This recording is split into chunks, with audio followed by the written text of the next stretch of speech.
But yeah, okay, this is maybe my third attempt to do this.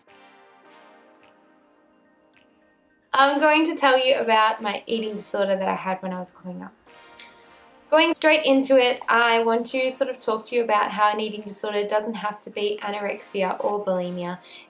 It can have that middle ground sometimes, and a lot of the times it's in that middle ground where we can grab a hold of sort of somebody's issue and we can help them get to a better place without things going too far.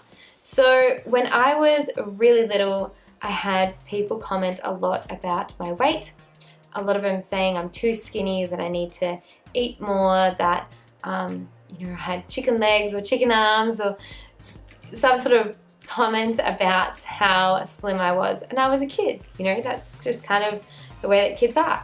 And I had this a lot from adults, actually. So when I was in year 8 and year 9, that's when those comments sort of stopped. And so I thought maybe I wasn't. And I noticed a lot of my peers weren't eating food around school times. They were maybe having apple for lunch. And I decided that I wasn't going to eat in front of other people at school because I would eat a lot all the time, and people would always comment on how much I would eat, but they would also comment on how skinny I was. So then when I started hearing I eat so much, and stopped hearing you're skinny, I assumed that maybe people weren't saying it because I was starting to get a bit bigger.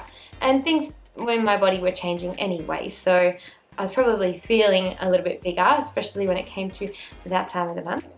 So I decided I would wake up in the morning, I wouldn't eat breakfast, and when I got to school I would throw out my lunch and all my snacks and only made sure that I had enough money for the bus home. And what that meant was I was just completely hungry all the time at school. I had no brain energy for my classes, and I just wasn't a very sort of happy person to be around. When I got to year 11 or year 10, year 11, and I started focusing more on my fitness, so I wanted to really concentrate on running, and I loved my dance subject, and I knew I just sort of had this self-pep talk that I needed to change because these subjects were everything to me, and I had no energy, no brain energy. I just wasn't a really happy person, and I almost came to a point where I was like failing year 9. Now, when I would not eat during school, whenever I would get home at 4 o'clock, I would just binge eat. Like, I would eat donuts, cakes, chips, ice cream, dinner as well, but then I would go back to eating more cakes, more ice cream, anything I could get my hands on. And it was always, the most fattiest, sugariest food I could think of, because when you starved yourself so long and you get into that hunger, the cravings kick in and your body just wants something with quick energy. So that's why I would eat that way. And also, like, I was thinking, well, I hadn't eaten all day, I may as well eat like junk food now because I can make up for as many calories as I like.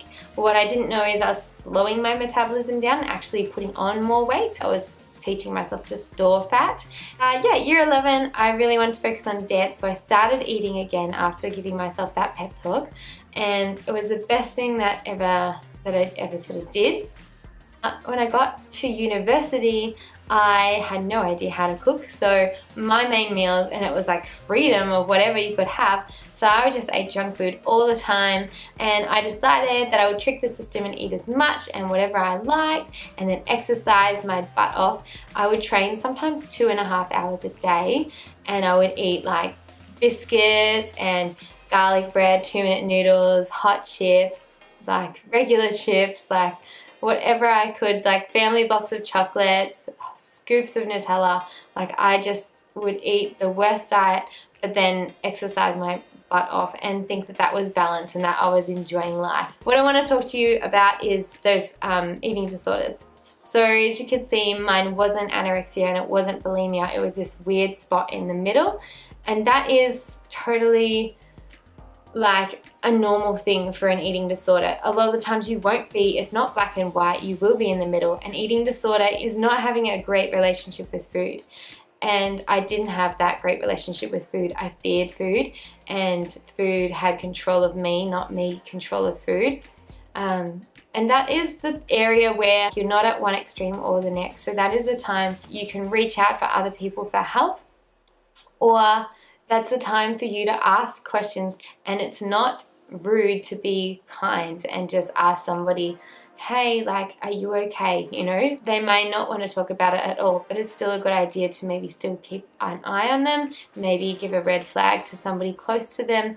Like, nobody's going to snap it at you for just being kind, and if they do, then like that maybe even has more of a red flag, and you may even need to speak to somebody in their family much sooner.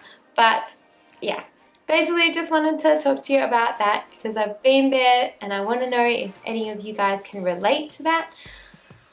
I never know how to finish videos. How do you finish a video?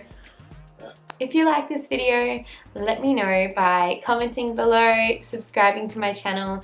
I don't even care if I get 2 people that follow me or subscribe to my channel for the rest of my life. Like this video, if it affects one person and it can help one person, then it was worth making. So I hope you enjoyed it.